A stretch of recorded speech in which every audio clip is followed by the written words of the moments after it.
میرا پرانا کپڑوں کا جوڑا اور بال لینے کے لیے آتا ہے، اور میں بنا کسی کی بھی پرواہ کیے بغیر اس کو دے دیتی ہوں، اور جب میں اسے اپنا کپڑوں کا جوڑا اور بال دے دیتی ہوں، اس کے بعد ہی مجھے ہوش آتا ہے کہ میں کیا کر رہی ہوں، مجھے یہ سب نہیں کرنا چاہیے، لیکن نہ جانے کیوں مجھے کسی چیز کا ہوش ہی نہیں رہتا۔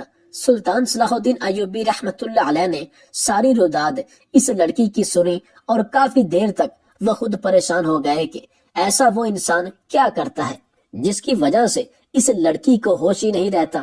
وہ مزید کہنے لگے، تمہاری ماں کہاں پر ہے؟ وہ کہنے لگی، میری ماں میرے گھر پر موجود ہے، وہ خود بھی بہت زیادہ پریشان ہے، میرا ابا بھی ہم لوگوں سے بات نہیں کرتا، اور ان کے لیے ان کی عزت سب سے بڑھ کر تھی، اور میں اپنی اس غلطی کی وجہ سے اپنی عزت گنوا چکی ہوں۔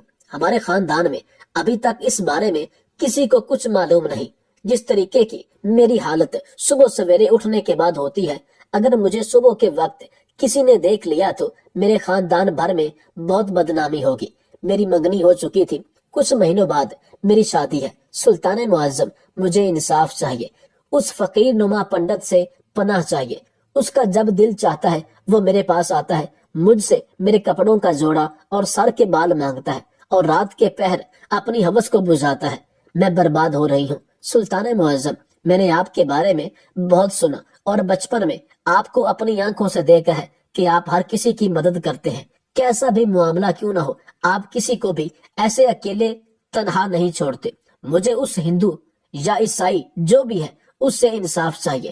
کافی دیر تک سلطان خاموشی کے ساتھ اس لڑکی کی گفتگو کو سنتے رہے۔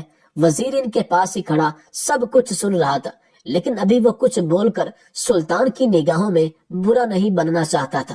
سلطان نے اس لڑکی کی جانب دیکھا اور کہنے لگے کہ اگر اب آج وہ تمہارے پاس آتا ہے اور تم سے کپڑوں کا جوڑا اور سر کے بال مانگتا ہے تو تمہیں خود پر قابو کرنا پڑے گا۔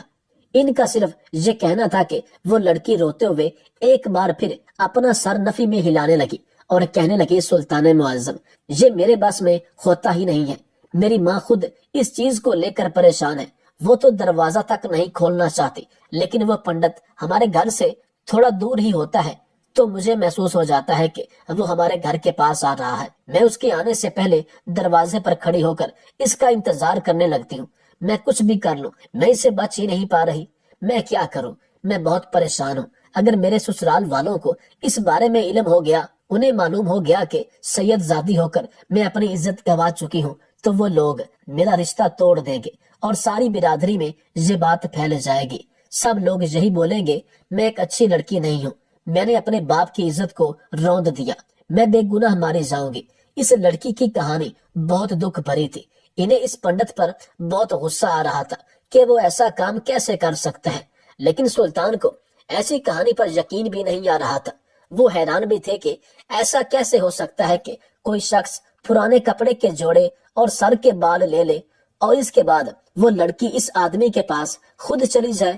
ان کو اس وقت یہ کہانی بناوٹی بھی لگ رہی تھی، لیکن جس طریقے سے وہ لڑکی اپنی کہانی سلطان کو سنا رہی تھی وہ بالکل بھی بناوٹی انداز نہیں تھا، وہ ایک سادہ انداز تھا جس کے اندر انسان بہت زیادہ پریشان ہوتا ہے۔ انہوں نے ایک فیصلہ لیا اور اس لڑکی کے اس گھر کی طرف چل پڑے، جبکہ انہوں نے اپنے وزیر کو حکم دیا کہ اس جیسی لڑکی ہی ان کو ابھی اور اسی وقت چاہیے، اس کا قد اس لڑکی جتنا ہو، اس کی رنگت بھی زینب جیسی ہی ہو۔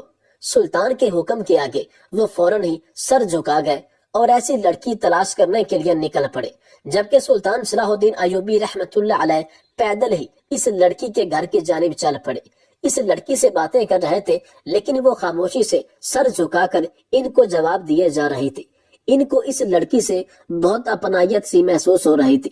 ایک تو سلطان اس پورے گاؤں کو مسلمان کرنا چاہتے تھے، اور عین اسی وقت انہیں ایک مسلمان ٹکرا گیا تھا، اور وہ بھی ایک سید زادی۔ ان کا دل اس لڑکی کی جانب سے بہت خوش تھا، لیکن اس کے ساتھ ہوئی اذیت ناک کہانی کی وجہ سے ہی وہ اپنی خوشی بیان نہیں کر سکتے تھے۔ سلطان صلاح الدین ایوبی رحمت اللہ علیہ اس لڑکی کے گھر کے پاس آ گئے تھے۔ وہ گھر بہت چھوٹا سا تھا، چھوٹا سا برآمدہ، چھوٹا سا ایک کمرے پر مشتمل وہ گھر ان کی پوری کل کائنات تھی۔ سلطان صلاح الدین ایوبی رحمت اللہ علیہ کافی دیر تک اس گھر کے اندر بیٹھے رہے اور اس کی ماں سے گفتگو کرتے رہے اور اس پنڈت کے بارے میں ساری جانکاری لی تھوڑی دیر بعد اس لڑکی کا باپ بھی آ گیا اور سلطان کو وہاں دیکھ کر ٹھٹک گیا تھا، لیکن جلدی اپنی حیرت پر قابو پا کر اس نے دریافت کیا تو سلطان نے اس آدمی کو بہت طریقے کے ساتھ اپنی بات سمجھائی تھی۔ ان کے بولنے کا انداز، ان کے سمجھانے کا انداز اتنا اچھا تھا کہ وہ آدمی جو اپنی بیوی اور بیٹی سے بدظن ہوتا جا رہا تھا، اس نے فوراً ہی بے ساختہ اپنی بیوی اور بیٹی کو گلے سے لگا لیا تھا اور ان کا ساتھ دینے پر آمادہ ہو گیا تھا۔ تھوڑی دیر انتظار کے بعد وزیر ایک لڑکی کے ساتھ ان کے گھر کے اندر داخل ہوا تھا۔ وہ لڑکی بالکل زینب کی جتنی لمبی، اس کی رنگت جیسی تھی۔ انہوں نے زینب کی جانب دیکھتے ہوئے حکم دیا کہ اپنا ایک لباس اس کو دے دو۔ رات کے پہر جب وہ آدمی آئے گا تو تم ایک کمرے میں بند ہوگی، باہر سے تمہارے کمرے کے اندر تالا لگایا جائے گا، اور جب وہ آدمی اس لڑکی سے کپڑوں کا جوڑا اور بال مانگے گا تو وہ اپنے کپڑوں کا جوڑا اور بال نہیں دے گی، بلکہ اپنی مری ہوئی دادی کے کپڑوں کا ایک جوڑا اور ایک گھوڑی کے بال دے گی۔ بعض روایات میں یہ آتا ہے کہ وہ گھوڑی سلطان کی ذاتی یا ان کے ایک خاص وزیر کی تھی۔ اور اس کے بعد ہم دیکھتے ہیں کہ آخر وہ فقیر نما ہندو یا عیسائی ایسا کیا کرتا ہے جس کی وجہ سے تم بے قابو ہو جاتی ہو۔ سلطان کے اس منصوبے کو سن کر سب لوگ ہی متاثر ہو گئے تھے اور سلطان نے گھوڑی کے بال بھی کٹوا لیے تھے۔ اس لڑکی کو اس گھر کے اندر چھوڑ کر وہ باہر آ گئے تھے۔ انہوں نے پورا دن گاؤں میں گزار دیا تھا۔ شام کے پہر وہ آدمی جو ہندو پنڈت تھا وہ زینب کی دہلیز پر ایک بار پھر آ گیا تھا، لیکن اس سے پہلے زینب کی ماں نے اس کو ایک کمرے کے اندر بند کر دیا۔ جب وہ ان کی دہلیز پر آیا تو فوراً ہی وہ لڑکی جو وزیر اپنے ساتھ لایا تھا اس پنڈت کے پاس آ گئی۔ زینب اس کو سب چیزیں سمجھا چکی تھی کہ اس کو کس طریقے کا رویہ اختیار کرنا ہے اور کیا گفتگو کرنی ہے۔ اس ہندو یا عیسائی چالاک آدمی نے اس لڑکی کو زینب سمجھ کر اس سے کپڑوں کا جوڑا اور بال مانگے تو اس نے بنا کچھ سوچے سمجھے اور بولے ایک کپڑوں کا جوڑا اور سر کے بال اس آدمی کو دے دیے۔ یہ سب لے کر وہ آدمی ایک پل وہاں نہیں رکا تھا اور وہاں سے چلا گیا، جبکہ کمرے کے اندر موجود زینب باہر آنے کے لیے تڑپ رہی تھی۔ سلطان بھی اس منظر کو دیکھ رہے تھے۔ تھوڑی دیر بعد جب وہ آدمی اس کے گھر سے تھوڑا دور چلا گیا تو زینب ٹھنڈی ہو کر زمین دوز ہو چکی تھی۔ فوراً ہی اس کی ماں نے اس کو ہوش دلایا تھا۔ اب ان سب کو رات کا انتظار تھا۔ آدھی رات ہوتے ہی سلطان کے حکم سے وہ لڑکی جو وزیر کے ساتھ آئی تھی اس پنڈت کے پاس جانا شروع ہو چکی تھی۔ اس کے پیچھے سلطان اور وزیر اور ان کے سپاہی اور وہ لڑکی زینب خود بھی جا رہی تھی۔ وہ لڑکی جو وزیر کے ساتھ آئی تھی وہ بالکل ساتھ میں تھی، چونکہ اس نے اپنے سر کے بال نہیں دیے تھے۔ اس کو سب کچھ معلوم تھا کہ وہ کہاں پر جا رہی ہے اور کیا ہو رہا ہے۔ وہ لڑکی جب اس جگہ پر پہنچ گئی جہاں پر اس پنڈت کا حجرہ تھا، سب لوگ ہی سامنے آتے اس منظر کو دیکھ کر حیران رہ گئے۔ زینب کی تو باقاعدہ چیخ نکلتے رہ گئی تھی، جبکہ سلطان صلاح الدین ایوبی رحمت اللہ علیہ بھی ماتھے پر بال ڈالے سامنے کے منظر کو دیکھ رہے تھے۔ وہ پنڈت بیچ میں بیٹھا ہوا تھا اور اس کے ارد گرد بہت سے دیے رکھے ہوئے تھے، ایک بنا آنکھ کی گڑیا اور بہت سی راکھ آس پاس پڑی ہوئی، کراس کے نشانات بنے ہوئے تھے، اور وہ آدمی آنکھیں بند کیے کچھ پڑھائی کر رہا تھا۔ سلطان اور اس کے ساتھ موجود سپاہی اور وزیر سب لوگ سمجھ چکے تھے کہ وہ آدمی زینب پر کالا جادو کرتا تھا، اس کے کپڑوں اور بالوں پر کالا جادو کر کے اسے اپنے قابو کرتا تھا، جس کی وجہ سے وہ سب کچھ بلائے اس آدمی کے پاس پہنچ جاتی تھی اور وہ آدمی اس کے ساتھ غلط کاری کر لیتا۔ سلطان نے اشارے سے اس لڑکی کو اندر جانے کے لیے بولا۔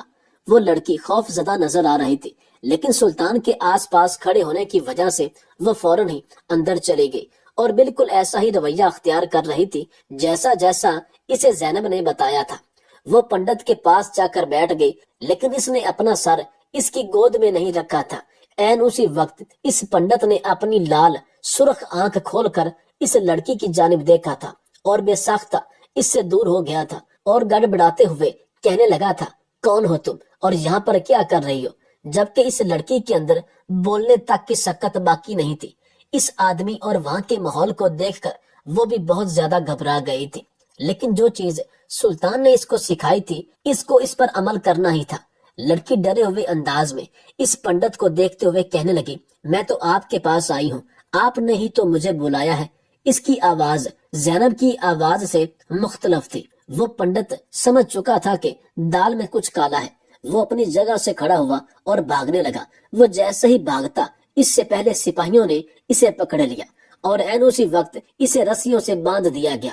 سلطان صلاح الدین ایوبی رحمت اللہ علیہ حیران تھے کہ کوئی شخص اپنی ہوس بجھانے کے لیے اس حد تک بھی جا سکتا ہے۔ انہوں نے خواب میں بھی ایسا تصور نہیں کیا تھا۔